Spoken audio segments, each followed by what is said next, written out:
ఈరోజు MEPMA centre Armoor మున్సిపాలిటీలోని degree కాలేజ్లో రావడం జరిగింది. ఎందుకోసం అంటే ఇక్కడ నిన్ననే పక్కకున్నటువంటి పిప్రిలో భారీ వర్షం పడడం జరిగింది. అక్కడ ఉన్నటువంటి సెంటర్లో వడ్లు తడిచిపోవడం జరిగింది. ఈరోజు కూడా ఇక్కడ భారీ వర్షాలు ఉన్నాయి, వాతావరణ శాఖ చెప్తా ఉంది. కానీ ఇప్పటి వరకు ఇక్కడ సుమారు 3000 బస్తాలు తూకాలై వేసి బ్యాగులు మొత్తం కల్లాలన్నీ కూడా మొత్తం తాట్పత్తులు వేసి కప్పడం జరిగింది. ఇప్పటికీ 4 రోజులు గడుస్తూ ఉంది. ఈ యొక్క సెంటర్కు లారీలు వస్తలేవని చెప్పి ఈ యొక్క మెప్మా సెంటర్ ఇన్ఛార్జ్ వాళ్ళు చెప్పడం జరుగుతూ ఉంది.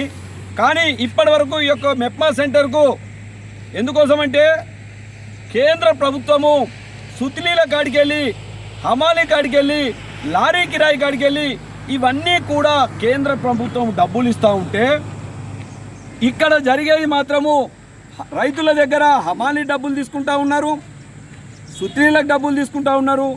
ఇవన్నిటికీ తీసుకుంటూ లారీని సమయానికి రాక తడిచి మళ్ళీ వర్షానికి తడిచినాక ఇవన్నిటిని కూడా మళ్ళీ రైతులే దాన్ని అవసరం పడితే బాగా తడిస్తే కుప్పబోసి మళ్ళీ ఆరబెట్టి మళ్ళీ తూకం వేయాల్సిన పరిస్థితి ఏర్పడుతూ ఉంది ఈ ప్రభుత్వ నిర్లక్ష్యం కారణంగా.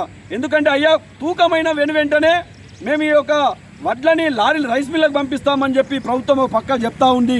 కానీ క్షేత్రస్థాయిలో ఎక్కడ కూడా ఆ పరిస్థితి జరుగుతా లేదు. రైతులందరూ కూడా పూర్తి స్థాయిలో తెల్లందాకా కూడా ఏ అర్ధరాత్రి వర్షాలు వస్తున్నాయని చెప్పి తాటిపత్రులు కిరాయి తీసుకొచ్చి ఆ యొక్క తాటిపత్రులకు కూడా సుమారు ఒక ఎకరానికి 2-3 వేల రూపాయలు కిరాయి కూడా కట్టుకోవాల్సిన పరిస్థితి. అందుబాటులో ఈ యొక్క సెంటర్లలో ఒక ట్రాన్స్పలియన్స్ ఉంచారు, తాగడానికి వాటర్ ఉంచారు, ఏది ఉంచలేరు. తెల్లందాకా పొద్దుందాకా రైతులే ఇక్కడికి వచ్చి కావాలి కాసుకునే పరిస్థితి ఏర్పడుతూ ఉంది. గతంలో రైతులు కూడా ఈ యొక్క కావలు కాస్తూ వడ్లపైన చనిపోయిన సంఘటనలు కూడా ఈ యొక్క పరిస్థితి గత ప్రభుత్వం చేసింది. ఈ ప్రభుత్వం కూడా ఆ రకంగా చేసే పరిస్థితి చేస్తూ ఉంది. కనుక ఇప్పటికైనా ఈ రాష్ట్ర ప్రభుత్వం కళ్ళు తెరిచి ఇంకొక వారం 10 రోజుల్లోనే పూర్తి తూకాలు వేస్తే 15 రోజుల వడ్లు అయిపోయే పరిస్థితి ఉంది. మరియు ఖరీఫ్ ఎందుకోసమంటే మోసం సీజన్ ఇప్పుడు ముందుకు వచ్చేస్తుంది.